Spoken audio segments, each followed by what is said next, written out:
मुक्ता का 3 तल्ले का मकान, नीचे बैठक तो छत पर रसोई। अरे मुक्ता, गर्मा गर्म रोटी तो ला, बहुत स्वाद बनी है सब्जी। लाई माँ, बस 2 मिनट। मुक्ता की दौड़ जो सुबह शुरू होती तो रात में जाकर रुकती।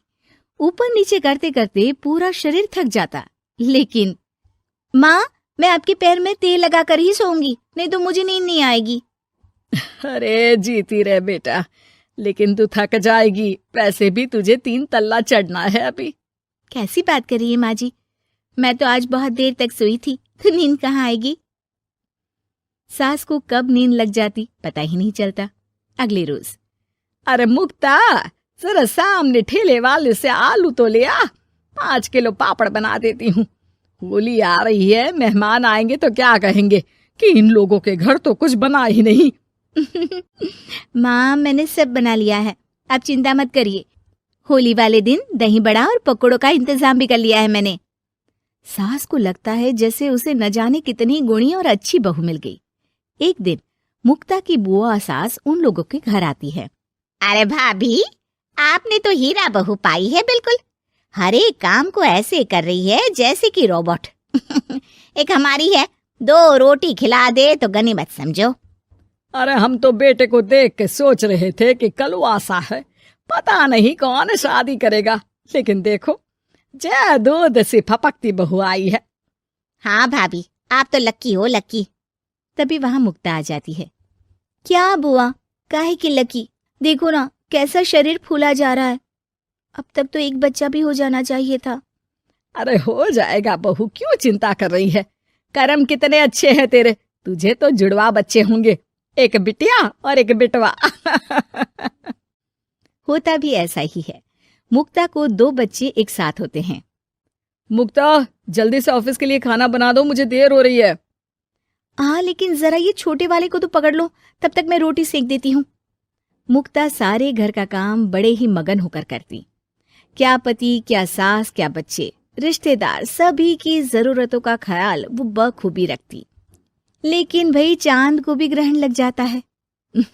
वैसे ही मुक्ता को भी एक दिन लग जाती है किसी की नजर। दूर के रिश्ते की चाची कहती है, और बहन जी, आपकी बहू तो फुर्ती से काम करती है, बच्चा होने के बाद भी सारा दिन लगी रहती है। इसके हाथ का खाना भी इतना टेस्टी है, लगता है जैसे होटल का खा रहे। बस फिर क्या था, वो तो चली जाती है, लेकिन लग जाती है नजर मुक्ता को।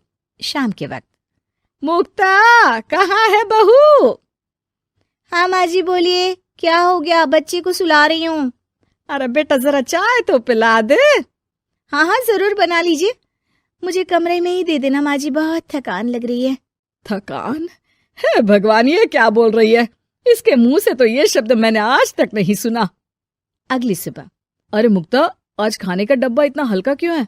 वो इसलिए क्योंकि मैंने सिर्फ रोटी और दाल बनाई है। अरे लेकिन मुक्ता, मैं तो नाश्ता, दिन का खाना, फिर शाम का स्नैक्स, फ्रूट, सलाद, ये सब लेकर जाता हूँ।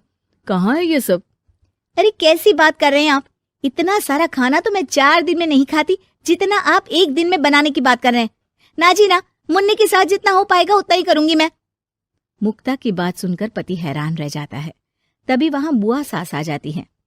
अरे मुक्ता, मेरे नाती का जन्मदिन है, भूल गई क्या? आज शाम को आना, और मुक्ता थोड़ा जल्दी आ जाना, मेरी बहू का हाथ बटा देना। किचन में वो तेरी तरह स्मार्ट तो है नहीं कि फट फटाक से काम कर ले। अरे बुआ, कैसी बात कर दी, फट फटाक से काम कैसे हो जाएगा? हम बहुएं हैं, रजनीकांत नहीं। बुआ देखो, आप काम के लिए पास के लल्लू हलवाई की बीवी को बुला लो, वो मदद कर देंगी, मैं तो नहीं आ पाऊंगी। बुआ सास को समझ में नहीं आता कि ये वो मुक्ता है जो 50 लोगों का खाना बनाकर भी चेहरे की चमक खोने नहीं देती थी। वही मुक्ता भी अपने कमरे में जाकर बिस्तर पर बैठ जाती है कि सास की आवाज आती है। मुक्ता, क्या हो गया बेटा, आज दोपहर के खाने की तैयारी नहीं करनी क्या? अरे माँ जी, अब नहीं होता मुझसे 3 तल्ले में ऊपर नीचे करना, आप लोग रसोई को ऊपर ही ले आओ। अरे पैरों में इतना दर्द होता है कि बता नहीं सकती। अरे लेकिन तू तो बोलती थी कि इससे तू फिट रहती है। अरे काहे के फिट माँ जी, हालत खराब हो रखी है।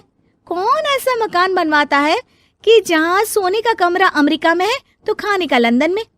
अरे रसोई बनानी है तो जाओ अफ्रीका। ना जी ना, मुझसे नहीं होगा इस घर का काम।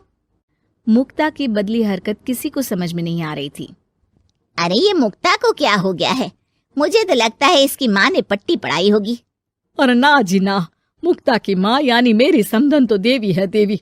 वो तो अपनी बेटी को ऐसे संस्कार दे ही नहीं सकती। मुझे माजरा कुछ और ही लग रहा है। तभी वहां मुक्ता हाथ में प्लेट और सब्जी लेकर आ जाती है। माजरा? किस बात का माजरा? खैर माँ जी, जरा ये सब्जी तो काट दीजिए, और हाँ, इसके बाद मैं आटा यहीं दे जाऊंगी, गूंद देना।